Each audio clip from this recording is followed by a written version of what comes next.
Donald ট্রাম্পকে তো নানান রকমভাবে বোঝানো হচ্ছে, আর এই কথাগুলো যখন আসছে তার মানে তো তার উপর একটা চাপ বাড়ছে।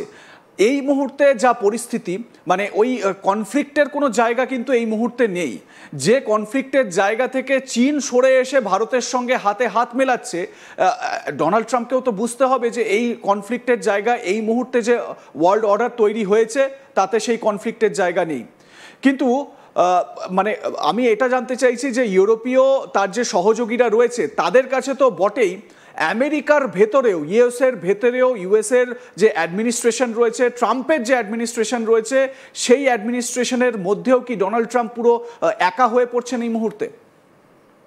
অ্যাবসলিউটলি, যে স্টেটমেন্টটা আপনারা শোনালেন এটা অত্যন্ত জাস্টিফাইড একটা স্টেটমেন্ট, এবং এই স্টেটমেন্ট থেকে একটা জিনিস বোঝা যাচ্ছে যে Europe is also thinking future.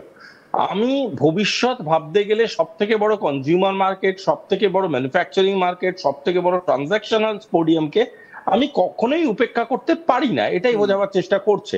এবং সেখানে যেটা বোঝা যাচ্ছে যে গোটা পৃথিবী এখন সেন্সিবিলিটিকে বেশি গুরুত্ব দিচ্ছে দেন আমেরিকানাইজেশন অফ দি মাইন্ড। ঠিক আছে, এই গোটা পৃথিবীটা আমেরিকার মতো ভাবতে হবে এরকম মাথা দিব্যি দিয়ে তো কেউ বসে নেই। তবে ইউরোপের একটা নিজের গার্জিয়ান খোঁজার পুরনো অভ্যেস আছে, এবং এই পুরনো অভ্যেস থেকেই এতদিন তারা আমেরিকাকে নিজের গার্জিয়ান বা পিতৃসম ভেবে যেখানে যাচ্ছিল পেছন পেছন যাচ্ছিল। শুনে ভালো লাগলো যে ইউরোপের একটি দেশ এবং তাদের রাষ্ট্রপ্রধানরা এখন ভাবতে শুরু করেছে যে আমাদেরকে গ্লোবাল ওয়েস্টকে সার্ভাইভ করতে গেলে গ্লোবাল সাউথের সাথে অ্যালাইন হতে হবে, which is a brilliant objective.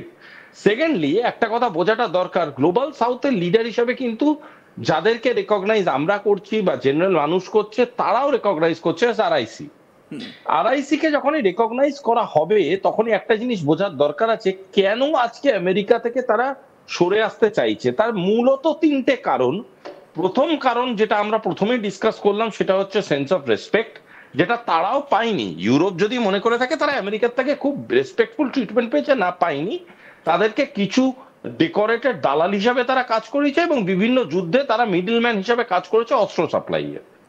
Secondly, যে জিনিসটা ইউরোপ কোনোদিনই আমেরিকা থেকে পায়নি সেটা হচ্ছে ট্রেড সুপ্রিমেসি। যেখানে আমেরিকা দেখেছে নিজের হাত সিংহ ভাগ বসিয়ে আমি টেনে নিতে পারবো, সেটাও টেনে নিয়েছে। যেটা বাঁচা কোচা জিনিসপত্র সেটা ইউরোপের দিকে ছুড়ে দিয়েছে। তার প্রমাণ হচ্ছে ইউরোপের আজকে বিভিন্ন দেশ যারা ইকোনমিক ক্রাইসিসে ভুগছে, এবং এই ইকোনমিক ক্রাইসিসে ভোগার পিছনে মূল কারণ হচ্ছে আমেরিকা যত টোপ দিয়েছিল ততটা খাবার তাদের প্লেটে সার্ভিস দেয়নি।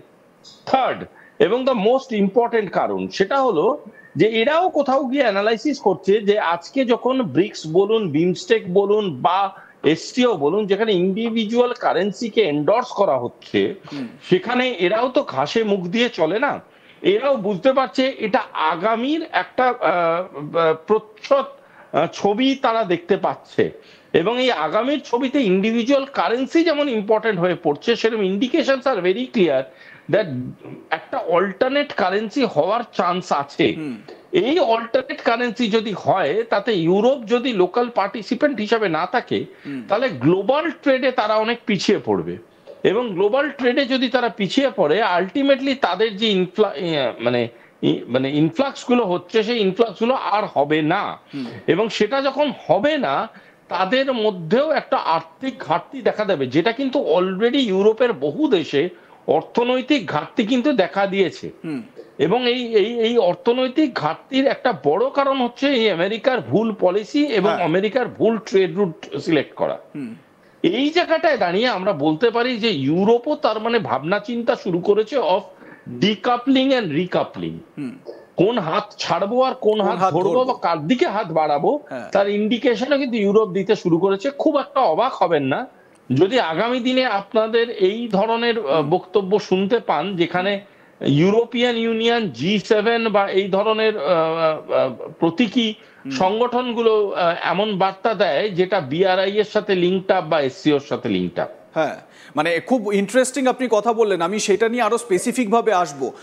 এবং একই সঙ্গে এই ব্রিক্স কারেন্সি নিয়ে আমাদের আগেও আলোচনা হয়েছে, কিন্তু এরপরে যে বিষয়টা নিয়ে আলোচনা না করলেই নয়, সেটা হচ্ছে গিয়ে একটা সময় এরকম, মানে ইউরোপিয়ানদের ভাবনা বা ইউরোপের দেশগুলোর ভাবনা ছিল এই রকম যে ইউরোপের প্রবলেম গোটা বিশ্বের প্রবলেম, কিন্তু গোটা বিশ্বের প্রবলেম ইউরোপের প্রবলেম নয়।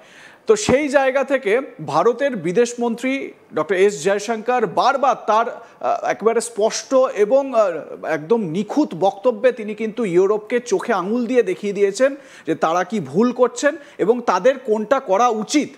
এই জায়গা থেকে একটা ইন্টারেস্টিং ডেভেলপমেন্ট, দুদিন আগেরই একটা ডেভেলপমেন্ট, সেটা হচ্ছে জার্মানি, ইউরোপের বলা যায় যে ওয়েলদিয়েস্ট স্টেট জার্মানি, সেই জার্মানির যিনি বিদেশমন্ত্রী ডক্টর ওয়াডেফুল তিনি এসেছিলেন, তার কাউন্টার পার্ট ডক্টর এস জয়শঙ্করের সঙ্গে তাদের মিটিং হয়, বাইল্যাটারাল যে ডেভেলপমেন্ট সেই ডেভেলপমেন্ট নিয়ে আলোচনা হয় এবং তাদের মধ্যে জার্মানি পেহেলগাম অ্যাটাক নিয়ে বা পেহেলগামে যে হামলা হয়েছিল তার বিরুদ্ধে ভারতের পাশে থাকার বার্তা দিয়েছে। একই সঙ্গে মিউচুয়াল কোঅপারেশনে ভারতের সঙ্গে জার্মানি কিভাবে এগিয়ে যাবে সেই নিয়ে নানান রকম আলোচনাও হয়েছে।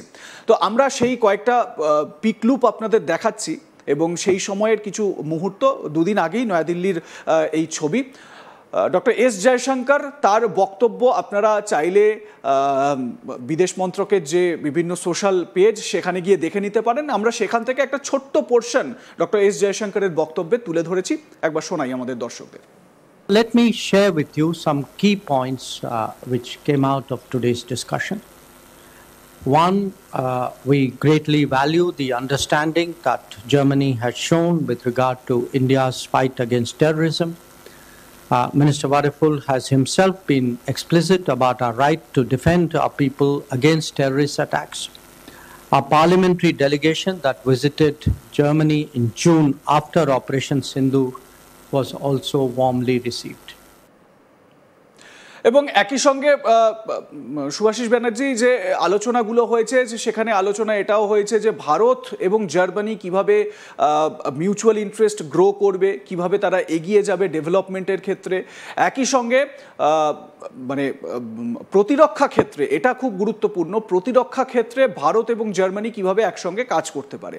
আমার কথা হচ্ছে যে ইউরোপ একসময় গোটা বিশ্বের প্রবলেমকে নিজেদের প্রবলেম মনে করতো না, সেই ইউরোপিয়ান কান্ট্রিগুলো, আমরা কিছুক্ষণ আগেই ফিনল্যান্ডের প্রেসিডেন্টের বক্তব্য শোনালাম, জার্মানির বিদেশমন্ত্রী তিনি ভারতে এসেছেন, ভারতে এসে গুরুত্বপূর্ণ মিটিং করেছেন। গোটা ইউরোপ এবারে কোন দিকে ঝুঁকছে, গোটা ইউরোপও কি, মানে আমি জাস্ট একটা কিউরিওসিটির বসে আপনার কাছে জিজ্ঞাসা করছি যে কোনোভাবে যে এই ইউরোপের পশ্চিমের যে দেশগুলো যারা অনেক বেশি আমেরিকার সহযোগী, তারাও কি, মানে তারা যদি এসসিওতে কোনো সময় আসেন বা এসসিওর সহযোগী হন তাহলে কি আশ্চর্যের কোনো বিষয় থাকবে? না না, একদমই থাকবে না। এবং এসসিও মাল্টিপল সার্কেল লিঙ্ক বলে একটা কনসেপ্ট আছে, সেই মাল্টিপল লিঙ্কিংটার ব্যাপারটা বোঝার চেষ্টা করুন। একটা হচ্ছে একদম প্রথম যারা সার্কেল হয়, তারপর একটা বাইরের সার্কেল, তারপর একটা আরো অনেক রকম বৃত্ত হয়।